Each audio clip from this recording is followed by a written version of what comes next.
चंद्रशेखर बावनकुळे बोलतायत, थेट पाहूयात। आम्ही त्यांना दिली नाही आहे आणि चुकीच्या बातम्या या वर्तमानपत्रातून आणि मीडियाच्या माध्यमातून जात आहे। भारतीय जनता पार्टीने कुठली ऑफर प्रणितीजी किंवा सुशील कुमारजीला दिली नाही आहे। पहिल्यांदा सांगत नाहीये, 2019च्या निवडणुकांच्या आधी सांगितलं होतं माझ्या ताकदीचा नेत्यांना ऑफर दिली आहे, आत्ताही पुन्हा सांगतायत। पण स्वतःची किंमत वाढवून घेण्यासाठी आहे की फक्त खरंच मी ऑफर दिल्या जाते? मी जबाबदारीनं राज्याचा अध्यक्ष म्हणून सांगतोय की कुठलीही ऑफर भेटी होणं एक गोष्ट वेगळी आहे। माझी भेट 2-3दा झाली मधल्या काळात, भेटी होणं वेगळा, पण पक्षामध्ये अशी कुठली ऑफर दोघांनी आम्ही दिली नाही आहे। पण यापुढच्या कालावधीमध्ये देणार आहात? आम्हाला तशी आवश्यकता नाही आहे आणि कोणी जर आमचा दुपट्टा घालायला तयार असेल, कोणी आमचा मोदीजींच्या नेतृत्वात, जसं अजितदादांनी आम्हाला समर्थन देताना काय म्हटलं की जगातला सर्वोत्तम भारत निर्माण करण्याची क्षमता मोदीजीमध्ये आहे, म्हणून मी शरद पवार साहेबांना सोडून मोदीजींसोबत आले। जर कोणी आलं असं जगातला सर्वोत्तम भारत, आत्मनिर्भर भारताच्या संकल्पाला साथ देण्याकरता, तर आमचा दुपट्टा नेहमी तयार आहे। कुणालाही कोणी फक्त एकच प्रश्न आहे, कुठलाही आम्ही ऑफर देणार नाही, कुठलीही आम्ही सीटचं कमिटमेंट करणार नाही, कोणालाही आम्ही त्या ठिकाणी या खासदारकी घ्या, आमदार घ्या, मग पक्षात असं म्हणणार नाही। पण एकच आहे, मोदीजींना साथ देण्याकरता कोणी येत असेल तर त्याला आम्ही नाही म्हणणार नाही। लोकसभा निवडणुका जवळ आलेल्या अजूनपर्यंत तुमचं जसं अजितदादांनी संकल्प केला की मोदीजींच्या नेतृत्वातला भारत, तसंच संकल्पाला मोदीजींनी केलेल्या विकास कामाला साथ देण्याकरता किंवा 21व्या शतकातला भारत निर्माण करण्याकरता कोणी आलं तर त्याला आम्ही नक्की घेऊ। लोकसभा निवडणुका जवळ आल्या तर अजूनपर्यंत तुमचा उमेदवार ठरला नाही सोलापूर लोकसभेचा। काँग्रेसने तर डिक्लेअर केलंय प्रणिती शिंदे असतील म्हणून, स्वतः सुशील कुमार शिंदे डिक्लेअर केलंय। आमचं केंद्रीय पार्लमेंटरी बोर्ड याचा निर्णय करतं, हा निर्णय राज्यात होत नाही।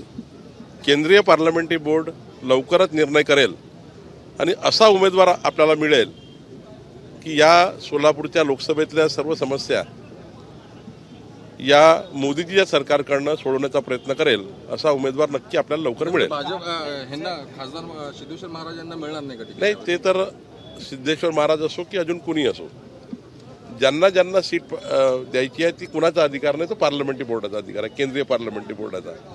पहिले तरी अजितदादा, देवेंद्रजी, एकनाथजी हे 3 नेते समन्वयाने बसतील, कुठली सीट कुणाला हे डिसाईड होईल आणि मग जिंकण्याकरता कोणती सीट कुणाला घेतली पाहिजे याचा विचार होईल आणि मग केंद्रीय पार्लमेंटरी बोर्डात आमचे 3ही नेते बसून योग्य निर्णय करतील। उद्धव ठाकरे असं म्हणता आहेत की जर का माझं पद अवैध होतं तर मग अमित शहा मातोश्रीवर युतीसाठी कशासाठी आले होते, त्यावेळेस मग कसं चाललं आमचं पद अवैध?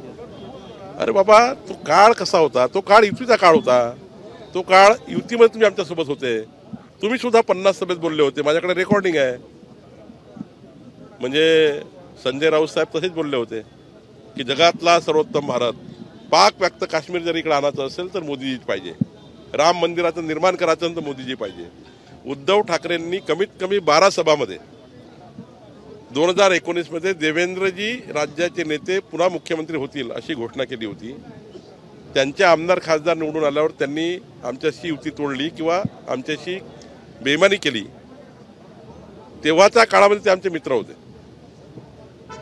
त्यांनी भूमिका बदलली, ते तर अशा ठिकाणी गेले आहे।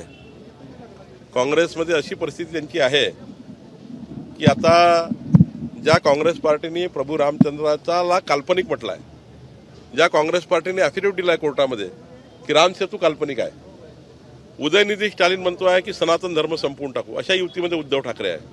स्वातंत्र्यवीर सावरकरांचा अपमान करणाऱ्या टीमसोबत उद्धव ठाकरे आहेत। त्यामुळं उद्धव ठाकरे हे आता अशी परिस्थिती आली आहे की पुढच्या काळामध्ये उमेदवार सुद्धा मिळणार नाही, ही स्थिती उद्धव ठाकरे आणि पूर्ण महाविकास आघाडीवर येणार आहे। तर भाजपनं प्रणिती शिंदे आणि सुशील कुमार शिंदे यांना कुठल्याही प्रकारची ऑफर दिली नसल्याचं खुद्द चंद्रशेखर बावनकुळे यांनी आत्ताच स्पष्ट केलेलं आहे। एबीपी माझा, उघडा डोळे बघा नीट।